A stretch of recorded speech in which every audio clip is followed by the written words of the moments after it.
오늘날 어떤 분들은 7교회 예언을 그 당시 소아시아 지역에 있는 7교회에게만 적용되는 편지서다라고 해석합니다.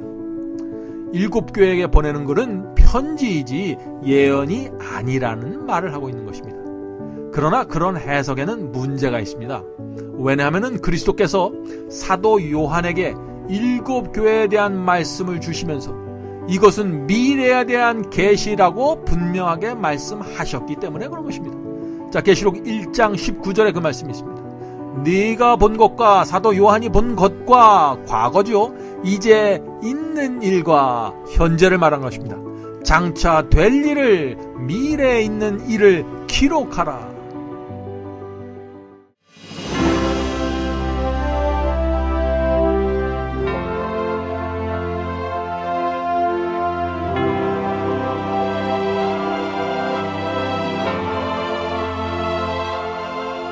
안녕하십니까? 마지막 사명 바이블 칼리지의 강사 앤드류 강입니다. 요한계시록의 전체 시리즈는 마지막 사명 웹사이트의 바이블 칼리지에 잘 준비되어 있습니다. 적그리스도와 짐승의 표, 마지막 환란과 7재앙, 그리고 기독교 역사에 대한 전반적이고 정확한 말씀이 준비되어 있습니다. 성도 여러분, 이번 기회에 꼭 저희 사이트에 오셔서 전체 강의를 들어보시기를 제가 부탁드립니다. 오늘은 계시록 1장 말씀을 살펴보겠습니다. 기도하겠습니다. 하늘에 계신 아버지, 요한계시록을 통해서 하나님을 만날 수 있도록 축복해 주시옵소서. 2000년 전에 주신 하나님의 예언이 이번 계시록 연구를 통해서 다시 살아나서 저희 마음을 움직이고 저희가 가야 할 길을 정할 수 있도록 도와주시옵소서. 하늘에서 세워진 구원의 계획이 이 땅에서 이루어질 때 저희가 그것을 알아보고 따라갈 수 있도록 인도해 주시옵소서. 저희가 요한계시록을 공부할 때 저희 마음을 열어주셔서 하늘에 속한 비밀을 알 수 있도록 축복해 주시옵소서.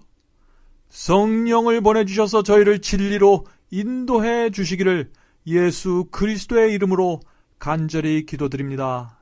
아멘. 요한계시록 1장 4절입니다. 요한은 아시아에 있는 7교회에 편지하노니. 요한계시록은 소아시아 지역에 있던, 지금의 터키 지역에 있던 7교회에게 준 편지였습니다. 7교회는 사도 요한이 밤모섬에 끌려오기 전에 봉사하던 그 지역의 교회들이었습니다. 7교회들에게 전해진 그 요한계시록이 다시 인근 지역과 유럽으로 전파되었고, 그것이 중세기 종교 암흑시대를 통해서 전해져 내려오다가 지금 우리 손까지 들어오게 된 것입니다. 요한계시록에는 하나님의 기이하신 섭리와 성도들의 땀과 피가 배어있는 놀라운 책입니다. 그러므로 요한계시록의 말씀을 받는 우리의 마음과 태도는 특별해야 하는 것입니다. 계시록에는 성도들을 진리로 인도하고자 하는 하나님의 열망이 담겨져 있기 때문에 그런 것입니다. 우리는 요한계시록을 공부할 때마다 그곳에서 하나님의 열망과 하나님의 소원을 느끼고 만질 수 있게 되는 것입니다. 각 시대마다 성도들은 요한계시록을 통해서 그리스도의 재림을 바라보았고, 고난과 핍박 속에서도 희망을 붙잡고 신앙을 지켰던 그 원동력이 바로 요한계시록이었습니다. 성도 여러분, 요한계시록은 마지막 시대의 성도들을 위해서 기록되었다고 해도 과언이 아닌 책입니다. 요한계시록을 우리가 공부하면 지구 역사의 마지막을 살아가는 여러분과 저를 위한 기별로 가득 차 있다는 사실을 우리가 발견하게 됩니다. 자, 이제 4절부터 7절까지 보겠습니다. 요한은 그리스도의 재강림에 대한 약속을 말하고 있습니다. 계시록 1장 4절부터 5절 그리고 7절입니다. 요한은 아시아에 있는 7교회에게 편지하노니 이제도 계시고 전에도 계시고 장차 오실 이와 그 보좌 앞에 7 영과 또 충성된 증인으로 죽은 자들 가운데 먼저 나시고 땅의 임금들의 머리가 되신 예수 그리스도로 말미암아 은혜와 평강이 너희에게 있기를 원하노라. 우리를 사랑하사 그의 피로 우리 죄에서 우리를 해방하시고 7절입니다. 볼지어다 구름을 타고 오시리라. 각인의 눈이 그를 보겠고 그를 찌른 자들도 볼 터이요 땅에 있는 모든 족속이 그를 인하여 애곡하리니 그러하리라. 아멘. 자, 이 말씀에서 4절에서 이제도 계시고 전에도 계시고 장차 오실 이가 라고 했는데 이분이 누구신가요? 예수님이신가요? 아니면 하나님이신가요? 이어지는 말씀을 읽어보면은 이분이 누구인지 우리가 알 수 있습니다. 자, 4절을 보겠습니다. 4절에 그 보좌 앞에 7 영과라고 했습니다. 보좌 앞에 있는 이 7 영은 누구실까요? 물론 성령님을 뜻하는 것입니다. 7은 완전을 뜻하는 숫자죠. 그러므로 7 영이라는 것은 완전하신 하나님의 영, 곧 성령을 뜻하는 것입니다. 5절에서 충성된 증인으로 죽은 자들 가운데 먼저 나시고 땅의 임금들의 머리가 되신 예수 그리스도로 말미암아 라고 나오죠. 자, 그러므로 4절에서는 7 영인 성령님이 나왔습니다. 또 5절에서는 그리스도께서 나오셨습니다. 죽은 자들 가운데서 먼저 나신 그리스도께서 나왔습니다. 자, 그렇다면 우리가 맨 앞에서 읽었던 이제도 계시고 전에도 계시고 장차 오실 이는 누구일까요? 하나님이십니다. 지금 이 장면은 예수께서 재림하시는 그 장면을 얘기하는 것입니다. 예수께서 재강림하실 때 예수님과 천사들만 오는 것이 아니라는 것입니다. 하나님께서 오시고 성령님께서 오시고 예수께서 오시고 천사들 전체가 성도들을 데리러, 의인들을 데리러 이 땅에 내려오시는 것입니다. 어쩌면 예수께서 재림하실 때는 하늘 전체가 텅 비게 될지 모르겠습니다. 에덴 동산 이후 4000년 동안 사탄과 치열한 전쟁 중에 십자가가 세워졌고 하나님의 아들이 죽었습니다. 그리고 중세기 적그리스도가 나타났고 5천만 명 이상의 성도들이 죽었습니다. 이제는 지구 역사가 6000년이 지나가는 때입니다. 최후 승리를 거두시고 예수께서 재강림하시는데 하나님과 성령께서 하늘 예루살렘에 앉아서 성도들을 그냥 기다릴 수는 없는 것이죠. 그래서 세 분 하나님께서 천사들과 함께 지구로 내려오신다는 것을 말하는 것입니다. 그리스도의 재강림은 온 우주의 중심이 지구로 옮겨지는 놀라운 장면이 되는 것입니다. 여기서 한 가지 언급할 말씀이 있습니다. 사도 요한은 예수께서 재강림하실 때 하나님과 성령님을 분리해서 언급했습니다. 그래서 세 분 하나님께서 오시는 것으로 설명했습니다. 그러나 오늘날 어떤 그리스도인들은 성령을 하나님께로부터 나오는 어떤 특별한 기운이나 힘 또는 파워로 생각하고 있습니다. 성령은 하나님이나 그리스도처럼 하나의 독립된 인격체가 아니라 능력이나 force, 힘이라고 생각하는 것이죠. 성령은 하나님 같은 신이 아니라고 생각하는 것입니다. 그러나 그런 식으로 성령을 생각하고 대하면은 우리가 성령의 인도와 감화를 인식하고 받아들이는 데 있어서 큰 문제가 생기게 됩니다. 우리와 하나님, 우리와 예수님의 관계는 인격적인 관계입니다. 성령님과의 관계도 인격적이어야 합니다. 성령과 인격적인 관계를 우리가 맺지 못한다면 성령의 판단과 성령님의 생각과 지혜를 구하지 않게 되죠. 또 내 곁에서 도와주시고 내 안에서 역사하시는 그 성령의 임재를 인식할 수 없게 되는 것입니다. 예수께서도 성령을 이름을 가진 인격체로 말씀하셨습니다. 자, 그 말씀을 볼까요? 마태복음 28장입니다. 너희는 가서 모든 족속으로 제자를 삼아 아버지와 아들과 성령의 이름으로 침례를 주고, 분명하죠? 성령의 이름, 성령께서 이름을 갖고 계신 분이십니다. 자, 바울도 성령을 생각하고 근심하는 인격체로 소개했습니다. 에베소서 4장 30절 말씀입니다. 하나님의 성령을 근심하게 하지 말라. 그 안에서, 성령 안에서 너희가 구속의 날까지 인치심을 받았느니라. 자녀가 부모의 권면을 거절하면 부모 마음에 근심이 생기는 것처럼 우리가 성령의 음성을 거절하면 성령의 마음에도 근심이 생긴다는 것입니다. 성령이 인격체가 아니라면 근심이 생길 수 없는 것이죠. 우리가 성령의 마음에 근심을 계속해서 주면 어떻게 될까요? 바울은 성령께서 우리에게 하나님의 인을 쳐 주실 수 없다고 했습니다. 그래서 결국 구원을 잃어버리게 된다고 말하는 것입니다. 바울은 성령을 근심하고 인을 치는 인격체로 설명했다는 사실을 기억하시기 바랍니다. 사도 베드로는 성령을 속이지 말라고 경고했습니다. 그 말씀이 사도행전 5장 3절에 있습니다. 베드로가 가로되 아나니아야 어찌하여 사탄이 네 마음에 가득하여 내가 성령을 속이고 땅값 얼마를 감추었느냐. 자, 성령께서 인격체가 아니라 단지 하나님께로부터 나오는 어떤 기운이나 파워라고 한다면 어떻게 성령을 속이고 땅값 얼마를 감추었냐라고 말할 수 있을까요? 사도들에게 있어서 성령은 완전한 인격을 가진 하나님이셨습니다.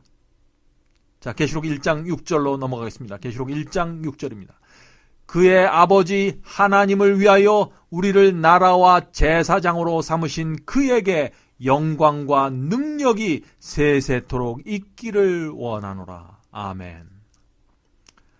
그리스도께서 우리를 나라와 제사장으로 삼으셨다고 했습니다. 자, 이 말씀이 무슨 뜻일까요? 우리는 두 가지를 생각해 보아야 합니다. 먼저 우리를 나라로 삼으신다는 말씀의 의미를 살펴보죠. 하나님을 믿는 자들은 천국의 시민이 되는 것입니다. 빌립보서 3장 20절에 그 말씀이 있습니다. 오직 우리의 시민권은 하늘에 있는지라. 성도들은 우리는 하늘나라의 시민권을 가지고 있는 사람입니다. 그러므로 하늘의 왕이신 하나님께서 우리를 다스리는 왕이 되시는 것입니다. 우리가 주님을 구세주로 받아들일 때 우리는 하나님을 내 주인과 왕으로 받아들이는 것입니다. 이 땅의 나라는 헌법으로 통치되는 것처럼 우리도 하나님의 나라가 되면은 하나님의 계명과 말씀으로 통치를 받게 되는 것입니다. 그리스도인은 민주주의 방식으로 사는 것이 아닙니다. 그리스도는 철저하게 하나님의 통치에 의해서 움직여지는 나라가 되어야 하는 것입니다. 그러므로 그리스도인은요, 다수가 원하는 대로 따라가는 것이 아닙니다. 내 육신의 음성과 내 양심의 음성이 서로 투표해서 이기는 쪽으로 결정해갖고 내가 쫓아가는 것이 아니라는 것입니다. 그리스도인은 하나님의 뜻대로 사는 사람들입니다. 하나님의 말씀에 의해서 움직이는 사람들입니다. 그러므로 우리가 하나님의 나라가 되었다는 그 말씀의 뜻은 내 안에서 하나님께서 왕으로서 결정하신다는 것입니다. 자, 그렇다고 해서 우리가 구원받기 위해서 억지로 순종하고 할 수 없이 계명에 복종하는 그런 처절한 삶을 산다는 것이 아닙니다. 그리스도인의 삶은 하나님의 은혜가 주인이 되어서 끌고 가는 은혜의 왕국입니다. 십자가의 피의 은혜가 너무나 커서 그 은혜의 종이 되어 주님의 말씀에 끌려가는 것입니다. 그것이 그리스도인의 생애이고 은혜의 왕국이 되는 것입니다. 자, 그럼 우리를 제사장으로 삼으신다는 것은 무슨 뜻일까요? 제사장은 죄인을 하나님께로 인도하며 중보하는 직분입니다. 사도 바울은 우리가 제사장이 되는 것에 대해서 놀라운 말씀을 주셨습니다. 여러분들 한번 이 말씀을 들어보시기 바랍니다. 로마서 15장 16절입니다.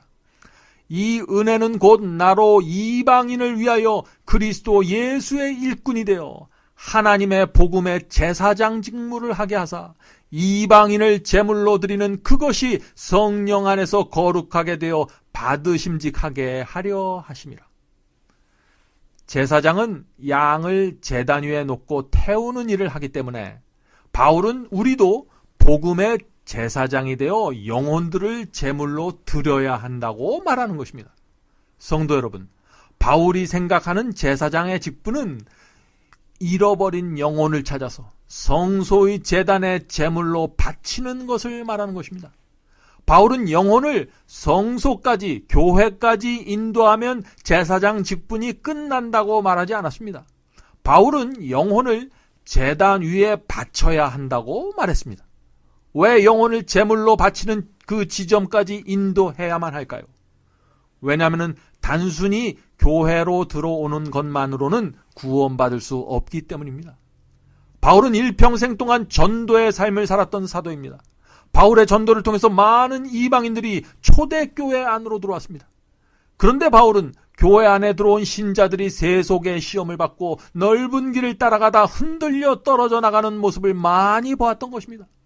또한 거짓 선지자들이 전하는 거짓 복음을 받아들이고 진리를 떠나가는 모습을 많이 보았습니다. 예수님을 영접하고 교회 안에 들어왔지만은 세상을 사랑하기 때문에 휩쓸려 떠내려갔고 돈을 사랑해서 구원을 잃어버리는 영혼을 많이 보았던 것입니다. 그래서 사도 바울이 로마서 15장 16절에서 아까 저희가 읽었던 말씀처럼 이렇게 말하는 것입니다. 하나님의 복음의 제사장 직무를 하게 하사 이방인을 제물로 드리는 그것이 성령 안에서 거룩하게 되어 받으심직하게 하려 하심이라. 바울은 영혼을 제물로 바쳐서 태워야만 그 영혼이 거룩하게 되고 하나님께서 받으실 수 있다고 하는 것입니다. 영혼을 제단에 제물로 바쳐서 거룩하게 한다는 것, 그것이 어떤 것일까요? 마음과 생애가 하나님의 제단 위에서 태워져서 아름다운 향기가 되어 하나님께 올라갈 수 있어야 한다는 것이죠. 하나님께서는 태워진 영혼을 받으신다는 사실을 잊지 마시기 바랍니다. 전도는 우리가 복음의 제사장직을 한다는 그 전도는 말씀과 내 경험을 함께 전하는 것입니다. 그러므로 내 경험이 흔들려 있으면 정확한 복음을 전달할 수 없게 되는 것입니다. 우리가 정말 제사장 직분을 올바로 하기 원한다면 내 자신이 먼저 제단 위에 올라가서 마음과 생애를 태워서 바치는 경험을 해야 하는 것입니다. 계시록 1장 7절입니다. 볼지어다 그가 구름을 타고 오시리라. 각 사람의 눈이 그를 보겠고 그를 찌른 자들도 볼 것이요 땅에 있는 모든 족속이 그로 말미암아 애곡하리니 그러하리라. 아멘. 자, 이 장면은 예수께서 재림하시는 장면입니다. 그리스도의 재림은 아무도 몰래 조용히 오는 것이 아닙니다. 지진이 일어나고 무덤이 열리면서 죽은 성도들이 부활하게 될 것입니다. 그리스도의 재림은 전 세계적인 장면이기 때문에 각 사람의 눈이 예수님을 보게 될 것이라고 사도 요한은 말했던 것입니다. 성경에서 예수 그리스도의 재림에 대한 예언은 초림에 대한 예언보다 8배나 더 많습니다. 예수께서는 구약 성경에 기록된 예언을 따라서 이 땅에 정확한 때에 오셨습니다. 그 예언의 말씀대로 나사렛에서 사셨습니다. 그리고 십자가에서 돌아가셨고 3일 만에 부활해서 승천하셨습니다. 이런 예수님의 모든 사역은 다니엘서 9장에 나오는 70주일 예언에서 그대로 이루어졌습니다. 그런데 성경은 예수 그리스도의 재강림에 대해서 이 초림보다 훨씬 더 많이 강조하고 있다는 사실입니다. 그리스도의 재림은 성경의 예언 중에서 가장 확실한 예언입니다. 요한계시록은 바로 이 그리스도의 재강림의 모든 초점을 맞추고 마지막 시대의 성도들이 그것을 위해서 준비할 수 있도록 기록한 책이라는 사실을 우리가 보게 될 것입니다. 요한계시록 1장 10절 11절입니다. 주의 날에 내가 성령에 감동되어 내 뒤에서 나는 나팔 소리 같은 큰 음성을, 예수님의 음성을 들으니 가로되 너 보는 것을 책에 써서 에베소, 서모나, 버가모, 두아디라, 사데, 빌라델베아, 라오디게아 7 교회에 보내라 하시기로. 요한계시록은 그 당시 로마 제국의 영토였던 소아시아에 실제로 존재했던 7 교회에게 보냈던 편지입니다. 밤모섬에 유배당한 백발로인 요한의 마음은 7 교회들에 대한 염려로 가득 차 있었습니다. 그때 성령께서 그의 마음을 감동시켰고 뒤에서 들려오는 예수님의 음성을 듣게 된 것입니다. 사도 요한은 예수께서 하늘로 승천하신 이후에 한 번도 예수님을 만나지 못했는데 60년이라는 긴 세월이 지난 후에 예수께서 지금 요한을 방문하신 것입니다. 그때 요한에게 보여주신 첫 번째 계시가 7 교회 예언입니다. 계시록 1장 12절부터 16절 말씀 보겠습니다. 몸을 돌이켜 나더러 말한 음성을 알아보려고 하여 돌이킬 때 7 금촛대를 보았는데, 자, 지금 요한은 계시 중에 금촛대를 보았다고 했습니다. 자, 금촛대가 성소의 어디에 있는 것인가요? 성소 첫째 칸에 있습니다. 요한은 계시를 통해서 하늘 성소의 첫째 칸에 계신 그리스도를 지금 본 것입니다. 13절 읽겠습니다. 촛대 사이에 인자 같은 이가 발에 끌리는 옷을 입고 가슴에 금띠를 띠고, 자, 이 모습은 예수께서 대제사장의 예복을 입으시고 하늘 성소에서 중보하시는 사역하시는 모습이죠. 자, 14절입니다. 그 머리와 털의 희기가 흰 양털 같고 눈 같으며 그의 눈은 불꽃 같고 그의 발은 풀무에 단련된 빛난 주석 같고 그의 음성은 많은 물소리와 같으며 그 오른손에 7별이 있고, 자, 예수님의 오른손에 7별이 있다고 그랬습니다. 7별이 누구일까요? 우리가 이것은 20절에서 그 뜻을 살펴보도록 하겠습니다. 그 입에서 좌우에 날선 검이 나오고 그 얼굴은 해가 힘있게 비추는 것 같더라. 자, 이제 계시록 1장 마지막 부분으로 넘어가면은 우리가 앞에서 읽었던 이 말씀의 내용이 좀 더 분명해집니다. 계시록 1장 18절부터 20절입니다. 그가 예수님이죠. 예수님께서 오른손을 내게 얹고 요한에게 얹고 가라사대 두려워 말라. 이 장면을 여러분 상상해 보시기 바랍니다. 모든 제자들과 사도들이 죽었습니다. 지금 요한 홀로 황량한 돌섬 유배지에 외롭게 남았습니다. 그런데 60년 만에 예수께서 영광 중에 나타나셔서 요한에게 손을 얹고 두려워 말라고 말씀하시는 것입니다. 그 한마디의 말씀이 한평생 동안 외롭게 주를 섬긴 요한에게 얼마나 큰 위로가 되었을까요? 그때 요한의 감격이 어떠했을까요? 계속해서 읽겠습니다. 가라사대 두려워 말라. 나는 처음이요 나중이니 곧 산자라. 내가 전에 죽었었노라 하는 것은 십자가를 얘기하는 것이죠. 그러나 볼지어다 이제 세세토록 살아있어 사망과 음부의 열쇠를 가졌노니. 예수께서 다시 생명과 죽음을 주관하는 창조주의 위치에 오르셨다는 말씀이죠. 예수께서는 더 이상 인간에게 모욕당하고 조롱받는 존재가 아니라는 것입니다. 19절입니다. 그러므로 내 본 것과 이제 있는 일과 장차 될 일을 기록하라. 내가 본 것은 내 오른손에 7별의 비밀과 7금 촛대라. 7별은 7 교회의 사자요. 자, 7교회의 사자라는 것은 기별자를 얘기하는 것입니다. 말씀을 전달하는 사람입니다. 7 촛대는 7 교회니라. 예수께서는 7 촛대와 7별이 무슨 뜻인지 이 말씀 속에서 설명해 주셨습니다. 20절에서 7 촛대는 7 교회니라 그랬죠. 자, 그러므로 하늘 성소에서 7 촛대 사이를 거니시는 그리스도의 모습은 각 시대마다 교회를 돌보시면서 인도하시는 예수님의 모습을 말하는 것입니다. 7 촛대는 7 교회라는 것이죠.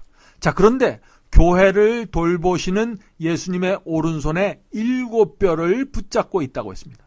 그 말씀이 계시록 1장 16절과 20절에 있습니다. 그 오른손에 7별이 있고 7별은 7 교회의 사자요. 7 교회의 사자는 예수께서 7 교회에게 보내는 메신저, 기별자를 뜻하는 것입니다. 그러므로 7 교회의 예언은 예수께서 각 시대마다 당신의 오른손으로 붙잡고 사용하시는 종들을 교회에게 보내주시겠다는 약속을 포함하고 있는 것입니다. 그래서 우리가 7 교회의 예언을 살펴보면 매 시대의 교회마다 사탄의 공격을 받게 되는데 그때마다 예수께서 교회에게 신실한 주의 종들을 보내주시는 장면이 나오는 것입니다. 7 교회의 예언에서 우리는 그리스도께서 교회의 종들을 보내실 때마다 2가지 반응이 나타나는 것을 볼 수 있습니다. 교회가 어둠의 세력에 의해서 주도되고 있으면 그때는 하나님의 종들이 말씀을 전해도 거절하고 핍박하고 순교당하는 일들이 일어나게 됩니다. 그러나 빛의 세력이, 진리의 세력이 교회를 움직이고 주도하고 있으면 예수께서 당신의 종들을 통해서 보내주시는 그 말씀을 기쁨으로 받아들이는 장면이 나오는 것입니다. 그 결과 세속과 거짓 복음이 물리쳐지고 부흥과 개혁이 일어나게 되는 것입니다. 이것이 기독교 역사에서 수없이 반복되고 있는 모습이고 지금 이 시대에도 마찬가지인 것입니다. 오늘날 어떤 분들은 7 교회의 예언을 그 당시 소아시아 지역에 있는 7 교회에게만 적용되는 편지서다라고 해석합니다. 일곱 교회에게 보내는 글은 편지이지 예언이 아니라는 말을 하고 있는 것입니다. 그러나 그런 해석에는 문제가 있습니다. 왜냐하면 그리스도께서 사도 요한에게 일곱 교회에 대한 말씀을 주시면서 이것은 미래에 대한 계시라고 분명하게 말씀하셨기 때문에 그런 것입니다. 자, 계시록 1장 19절에 그 말씀이 있습니다. 네가 본 것과 사도 요한이 본 것과 과거죠. 이제 있는 일과 현재를 말한 것입니다. 장차 될 일을, 미래에 있는 일을 기록하라. 그러므로 이 일곱 교회에 대한 말씀은 그 당시에 있는 일곱 교회에게도 적용되지만은 앞으로 일어나는 사도시대부터 예수께서 다시 오시는 그 재림 때까지 기독교회가 끊임없이 사탄의 도전과 공격을 받으면서 진리를 붙잡고 걸어나가는 과정을 보여주는 예언입니다. 그 과정을 일곱 개의 시대로 나누어서 보여주는 예언입니다. 다니엘서 2장에서 하나님께서는 4개의 금속으로 된 신상을 통해서 세상 끝까지 나타나는 제국들의 순서를 보여주셨죠. 일곱 교회의 예언도 마찬가지입니다. 사도시대부터 세상 끝까지 7개의 교회 시대로 나누어서 빛과 어둠의 투쟁을 보여주시는 것입니다. 오늘날 대다수의 성경학자들도 일곱 교회에 대해서 동일한 견해를 갖고 있습니다.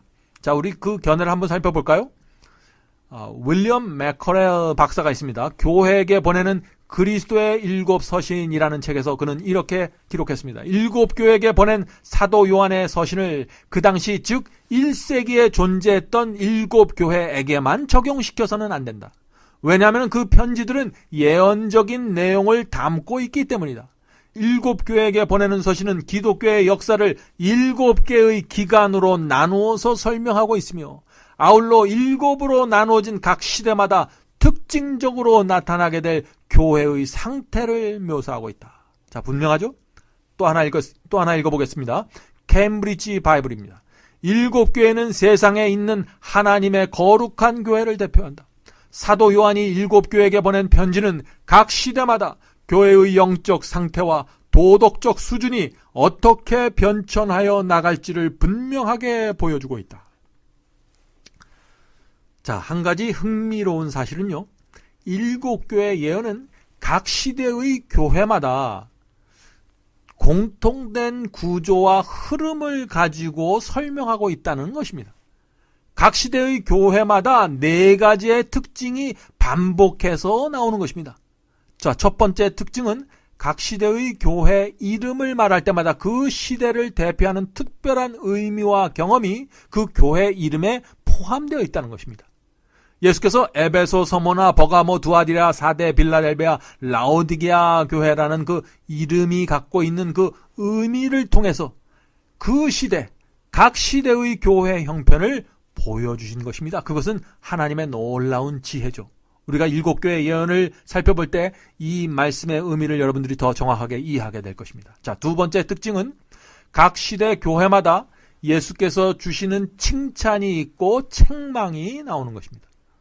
우리는 그리스도의 칭찬과 책망에서 무엇이 주님의 뜻이고 무엇이 참된 구원의 경험인지 확인할 수 있는 것입니다. 7교회의 모든 칭찬과 책망을 보면서 하나님께서 어떤 것을 좋아하시고 하나님께서 어떤 것을 싫어하는지 우리가 알 수 있는 것입니다. 또한 각 시대의 교회마다 어떤 그리스도인들이 하나님의 편에 서 있었고 어떤 사람들이 사탄의 앞잡이로 기만당했는지 우리가 알 수 있는 것입니다. 자, 세 번째 특징은 각 시대 교회마다 사탄이 거짓 선지자를 보내서 교회를 공격하는 장면이 나오는 것입니다. 이 세 번째 특징은 정말 중요한 특징입니다. 왜냐하면 이 세 번째 특징을 통해서 우리는 각 시대마다 어떤 사람들이 예수께서 보내신 종이고 어떤 사람들이 사탄이 보낸 거짓 선지자인지 구별할 수 있기 때문이죠. 7교회 예언을 공부하고 나면은 마지막 시대에 우리가 사는 이 시대에 누가 하나님께서 보낸 종이고 누가 거짓 선지자인지 분별할 수 있게 되는 것입니다. 7교회 예언을 공부하면서 우리는 이러한 훈련을 받게 되고 이러한 진리에 익숙하게 되는 것입니다. 자, 네 번째 특징. 각 시대 교회마다 이기는 자들에게 주시는 그리스도의 약속이 나옵니다. 각 시대마다 이기는 사람들이 있습니다. 각 시대마다 사탄의 기만과 핍박에 굴복하지 않는 그리스도인들이 있었습니다. 하나님께서는 진리를 위하여 가난과 핍박이라는 좁은 길을 선택한 그리스도인들을 결코 잊지 않으십니다. 이 땅에 사는 동안 사람들의 눈에 부족하고 미천한 자로 보일지라도 하늘 생명책에는 그 누구의 이름보다도 분명하게 기록될 것입니다. 하나님께서는 이기는 자들의 이름 한자 한자를 당신의 손바닥에 기록하고 기억하십니다. 자, 그럼 이제부터 7교회 예언을 하나씩 살펴볼 텐데 제가 앞에서 말씀드린 이 4가지 특징을 따라서 살펴보도록 하겠습니다. 교재 465페이지입니다. 7교회 예언에서 첫 번째 교회는 에베소 교회입니다. 에베소 교회.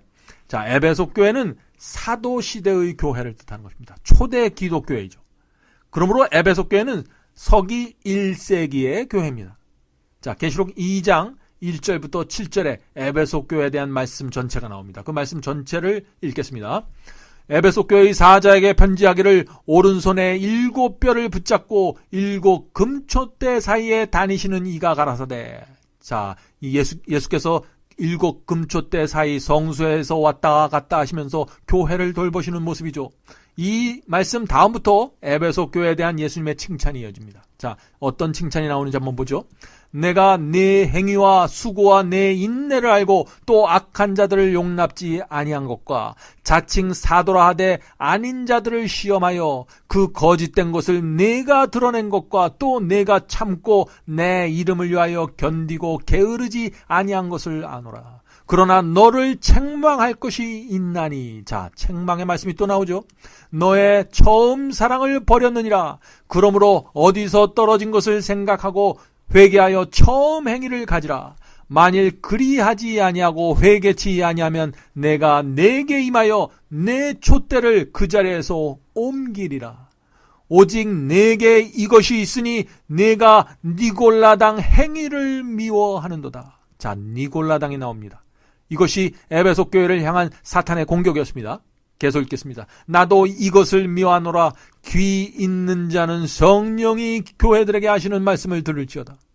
7교회 예언 맨 끝에는 항상 그 시대의 성도들에게 주시는 예수님의 약속이 나옵니다. 계속 읽어보죠. 이기는 그에게는 내가 하나님의 낙원에 있는 생명나무의 과실을 주어 먹게 하리라.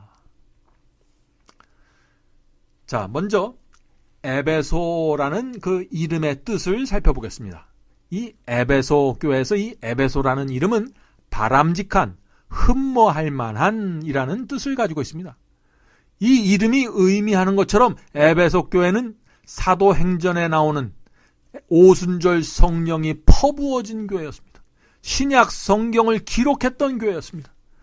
그 교회 교인들은 제자들과 사도들이 가진 신앙을 실제로 목격했던 교회입니다. 그들은 진리를 알았을 뿐 아니라 진리를 가진 사람이 어떤 모습으로 살아가는지 실제로 보았던 교회였습니다. 그래서 온갖 오류와 거짓 복음으로부터 보호받을 수 있었던 것입니다. 에베소 교회는 순결했고 진리에 불타는 사랑을 가지고 있었습니다. 그러므로 에베소 교회는 정말 바람직하고 흠모할 만한 교회였습니다. 사랑하는 성도 여러분, 마지막 시대에도 복음이 땅끝까지 전파되기 위해서는 큰 성령의 역사가 있어야 합니다. 마지막 때에도 제2의 오순절과 같은 성령의 역사가 반드시 나타나게 될 것입니다. 복음 사업의 시작과 끝에는 반드시 큰 성령의 역사가 있어야 하는 것입니다. 신명기 11장 14절 읽겠습니다. 여호와께서 너희 땅에 이른 비 늦은 비를 적당한 때에 내리시리니 너희가 곡식과 포도주와 기름을 얻을 것이요.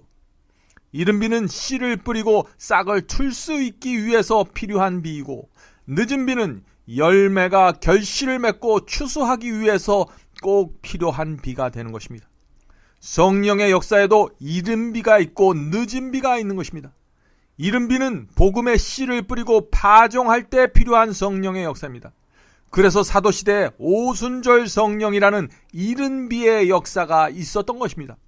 이른비 성령을 받았기 때문에 제자들과 사도들이 방언과 죽은 자까지 살리는 큰 능력으로 복음을 전파할 수 있었던 것입니다. 그것처럼 열매를 거두는 마지막 추수를 위해서 또 한 번의 큰 성령의 역사가 필요한데, 그것이 바로 늦은 비 성령의 역사인 것입니다. 늦은 비는 이른 비보다 더 큰 성령의 부어짐으로 나타날 것입니다. 그래서 사도 야고보가 이렇게 말씀했던 것입니다. 야고보서 5장 7절입니다. 그러므로 형제들아, 주의 강림하시기까지 길이 참으라. 보라, 농부가 땅에서 나는 귀한 열매를 바라고 길이 참아 이른 비와 늦은 비를 기다리나니. 분명하지 않습니까? 이른 비 성령이 있고 늦은 비 성령이 있는 것입니다.